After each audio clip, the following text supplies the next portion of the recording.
Assalamualaikum warahmatullahi wabarakatuh, and a very good morning, judges and all my fellow friends.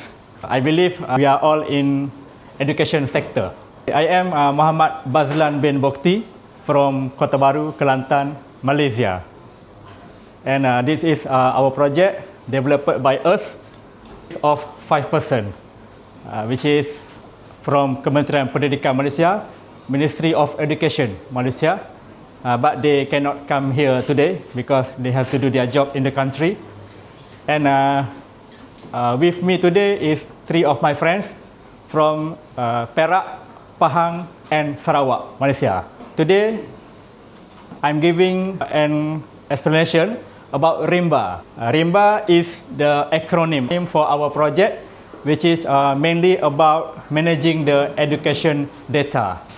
In Malaysia, we are currently observing throughout the country from all of the states in Malaysia to learn how the character or the achievement of students in every stage in our country. From schools, the smallest unit, and then go to district, to the state of education, and to the ministry, which is nationwide in Malaysia.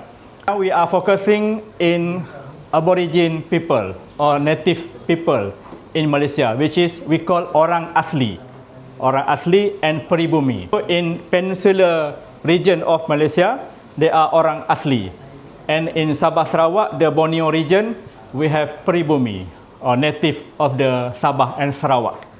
So we are focusing of standard 3 from primary school student. We are focusing on 3 main subjects: Bahasa Melayu, Malay language, English language and mathematics. We are focusing about the early education, such as students from 7 years to 9 years old. Currently, how we manage the data to observe is by receiving data from every state individually, from Johor, Sabah, Sarawak, Kelantan, Perak, Pahang. So every PIC or person in charge in the country have to submit data from their own state to the Ministry of Education. One day, this thing is quite difficult to observe from our stakeholders, including our Minister of Education, to get the quick data very fast. Then we come out with this solution. We are monitoring this data through dashboard, Google Studio, compiling all the data from every state. So this is the main objective of our innovation. The key features is we can accelerate the access of the data, and then we can come up with standardized reporting format. So every district, every school and every state can access to the data with the same format. And then the targeted intervention. Once we get the data, we can implement the educational intervention focusing on the subject itself. And then, as in Malaysia, teachers always talk about the burden or workload in Malaysia. So when the government, through Ministry of Education and our investigation, so we come up with this thing so that we hopefully can reduce the teachers' workload. Because for info, in Malaysia, teachers only do the teaching in the class alone. One class, one teacher. I'm not sure in other country, maybe your country, maybe another method used. But in Malaysia, mostly we teach alone, which is the class size is 30 to 40 students sometimes. But in rural area, we only got 15 to 20 students. And then through all these objectives, we can manage the data to focus on the intervention. This is the functional component. This is the conventional monitoring compared to our innovation of we call Rimba ecosystem. There are 4 main criteria, which is data access, data consistency, response time, and decision support. In Malaysia, we just launched Rancangan Pendidikan Malaysia or Malaysia Education Plan for 10 years ahead, starting from this year, 2026, until 2035. Most highlight is strategy number 2 in our Malaysia Education Plan is to go deep dive into the school. Ministry go to state, district, and then go to the school.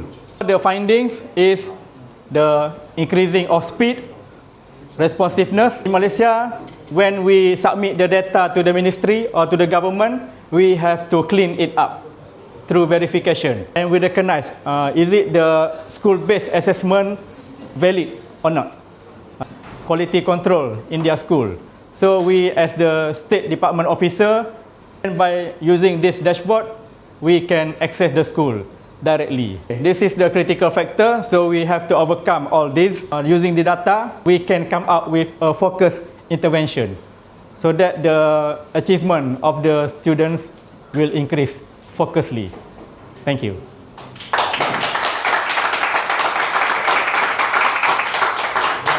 If you have a question. Okay, I have one question. Yes, miss.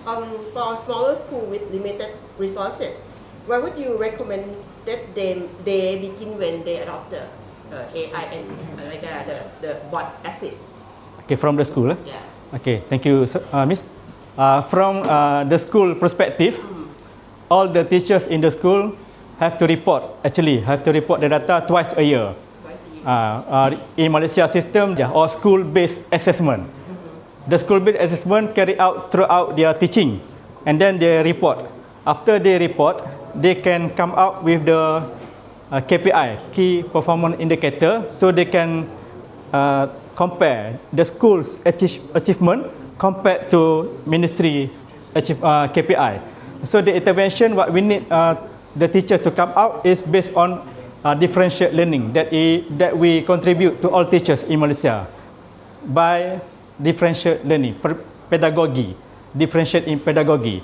So the pedagogy include the difference in method, difference in environment, difference in the contents, and difference in the way of how we teach the students. So actually, school-based assessment is not to compare, just to improve the student learning style and the teachers' approach to the pedagogy. How are data security and data validity guarantee?